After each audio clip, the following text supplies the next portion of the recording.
The US passed the chip bill. Should China celebrate? News of the US chip bill was eaten up by the Pelosi affair. However, it was also a far-reaching event. On the chip battlefield, the US subsidy plan is to use its own weaknesses to compete with China's strengths.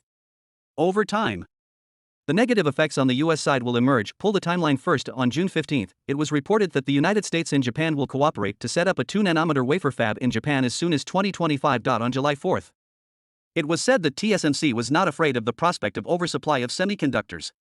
The original plan to expand 11 factories this year and next will remain unchanged, including the United States, Japan, Nanjing, and Taiwan. On July 25, it was reported that Tech Insights, a semiconductor research organization, found SMIC 7-nanometer products from Bitcoin mining machines. On July 25, Taiwan MediaTek and Intel announced the establishment of a strategic partnership to manufacture 16-nanometer chips from Intel. On July 27, the U.S. CHIP Act, CHIP Plus, passed the customs, which contained a poison pill clause that prohibited subsidized manufacturers from setting up factories in China. The above news shows that the key point is the card position in the mature process, and the advanced process has received excessive attention, but at the operational level, the two have a direct logical relationship. The conclusion is directly stated in the front. The United States passed the chip bill, and it is China that should be celebrated. On July 28, local time, the U.S. House of Representatives passed the chip bill totaling $280 billion. Mature process is the main battlefield. TSMC has aggressively expanded its factories overseas.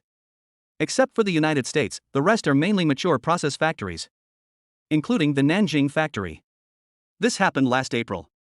From today's point of view, this leading factory obviously discovered that mainland semiconductors were developing mature processes as early as last year, while Taiwanese and foreign media have not noticed this phenomenon until now. At the beginning of last year, almost everyone focused on advanced processes. The Wall Street Journal recently assessed that China is expected to have 31 fabs put into mass production by 2024. More than Taiwan, 19, and the United States, 12. However, due to the stuck neck of equipment and materials, mainland fabs are bound to focus on mature processes. This means that mature process products will emerge in large quantities in the next few years. If there is no accident, prices will fall, and non-land-based mature process plants will also be squeezed, diluting their global share.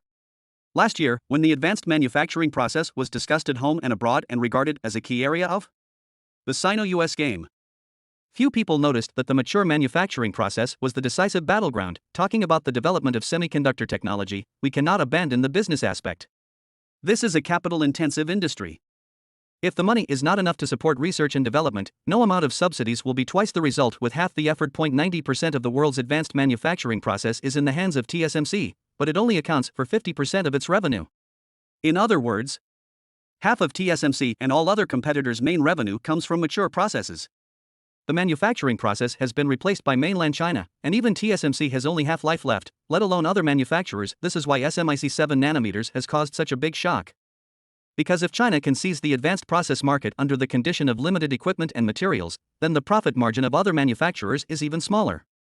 Regardless of the stability of SMIC 7 nanometers product, it's not just symbolic. In this way, it can be understood why TSMC in Nanjing and Kumamoto, Japan, both intend to expand the production capacity of mature processes, because the first brand is often the first to feel the chill from the product side. Advanced manufacturing processes are only concentrated in a very small number of application areas. The CPU and GPU in mobile phones and computers require advanced manufacturing processes. The rest include automotive electronics, general electronic equipment, defense industry electronics, and space electronics, which do not require advanced manufacturing process. A year and a half after the chip shortage panic, inflation has brought about a contraction in consumption, and the warning of oversupply of chips has been buzzing. Plus, China is expected to quickly grab the market in mature processes. The industry estimates that mature processes will appear in the first half of 2023 at the earliest in the phenomenon of oversupply. The only thing that can maintain demand is the automotive market and data centers. While the former only needs mature manufacturing processes, the expectation of oversupply has forced the capital expenditure of the semiconductor industry to be reduced. But it still does not affect the expansion of mature processes. The reason is that there will be a battle of positions in this battlefield next year, and there must be room for expansion of production capacity. The point is that the sub-necessary consumer electronics such as mobile phones and computers are facing shrinking.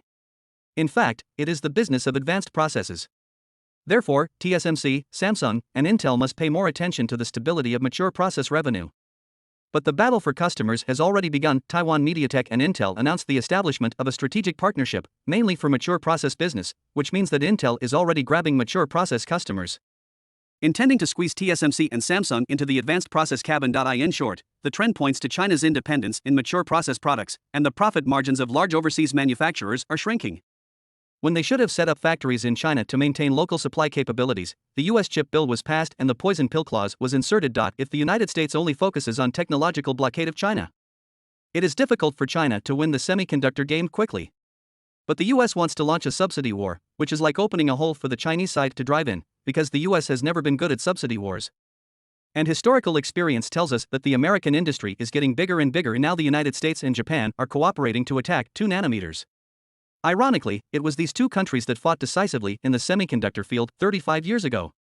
Now it is like glue. In 1987, in response to the challenge of semiconductor competition from Japan, the US government formed a partnership with 14 US semiconductor manufacturers, backed by a program called Semitech, which was supported by public subsidies totaling $500 million over 5 years. According to US media reports at the time, the Semitech organization was an unprecedented experiment in US industrial policy. The key to whether Semitech can defeat Japan is still controversial in the United States. In this battle, Japan was defeated due to wrong market decision-making, while the success of the United States lies in that, on the one hand, it copied Japan's homework and integrated the industry to engage in collectivism to fight the enemy. On the other hand, it exerted extreme political pressure on Japan to force it to open its market, imposing high import tariffs and prohibiting Japan from acquiring American companies. Only under the multifaceted attack of the United States can the winner be decided. To put it simply, the United States, which has no chance of winning in the A battlefield, created the B battlefield and won, thereby allowing the US semiconductor industry to recover. However, the United States crippled Japan, and the business of the A battlefield was handed over to South Korea. This was the last straw that crushed the Japanese semiconductor industry. After surviving the crisis, Semitech soon had an infighting. This coalition organization was accused of being controlled by Intel, and the trend of process technology was guided in a direction that was beneficial to Intel, which seriously affected the development of other companies. Semitech can be effective because it is dominated by industry, not the government, which is familiar with the market, which is also in line with American business culture. But the problem of intrigue between companies quickly deteriorated after the external crisis subsided, leading to the misuse of government subsidies. Semitech is the exclusive country club of large chip manufacturers. Years later, the American industry commented on Semitech and said without hesitation, "America is wasting money." Semitech spends $500 million in government funds, but its contribution to the industry is zero. Free government money leads to horribly inefficient spending. And now the chip bill is more than 100 times more than Semitech. For many American businesses, government subsidies are poisonous. Under the law of the big ones, government subsidies are only to benefit the big players and restrain the improper intervention of the small players. Back to today. Once the chip bill was passed, Intel announced that it was going full speed ahead with a $20 billion investment in Ohio. All but 4 Ohio members of the U.S. House of Representatives voted to provide billions of dollars in subsidies to Ohio semiconductor manufacturers. Here comes Intel again, a company that always subsidizes big winners. In addition to American companies AMD, Qualcomm, and Huawei, the ones that were obviously suppressed this time also included non-American companies TSMC and Samsung. These are all big manufacturers.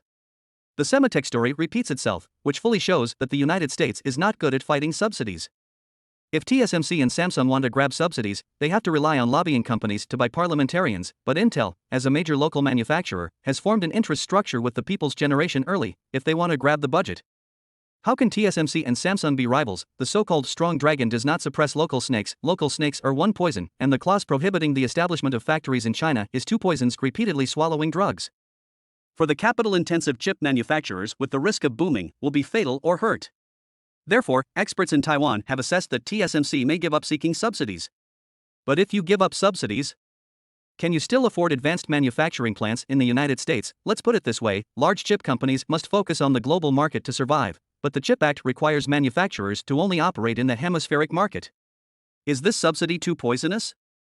Even Intel may not be able to swallow a poison pill. The key is, does the ban on setting up factories in China include mature process factories, whether to prohibit the establishment or expansion of mature processes in China? The American company Intel is most concerned about this issue.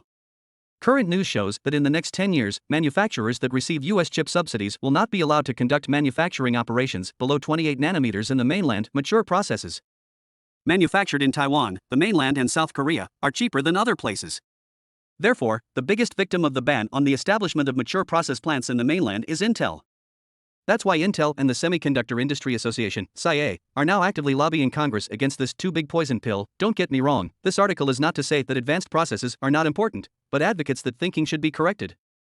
Mature processes promote advanced processes, and market concepts lead technical concepts. As mentioned above, China's advantage is its proficiency in operating industrial policy, which is precisely the greatest weakness of the United States. The industrial policy is like this. It cannot be expected that government investment can be used 100% effectively. The effectiveness depends on the economic culture of the place.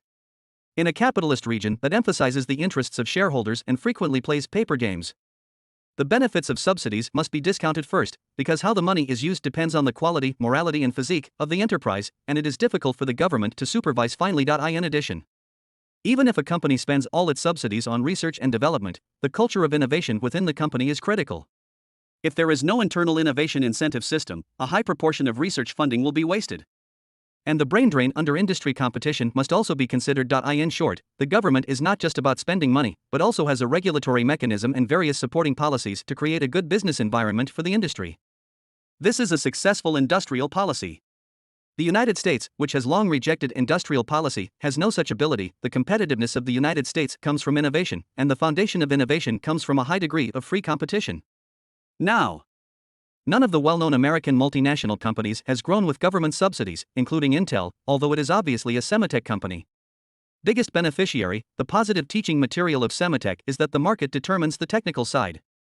The negative teaching material is that it lacks effective supervision. Therefore, if China wants to achieve a complete victory, it is not just about overtaking in a corner technically, but it needs to achieve a sufficient scale in business. To put it bluntly, if you make money, everything is easy to do. However, China should pay attention to the fact that excessive price-cutting competition is harmful to the chip industry, because factories are too expensive, and the best profit range must be achieved so as not to delay research and development, which depends on effective supervision. Most of the money for US chip subsidies is in the hands of the Ministry of Commerce. This department has two most important tasks. One is to decide which R&D direction to invest in, and the other is to massively attract foreign investment.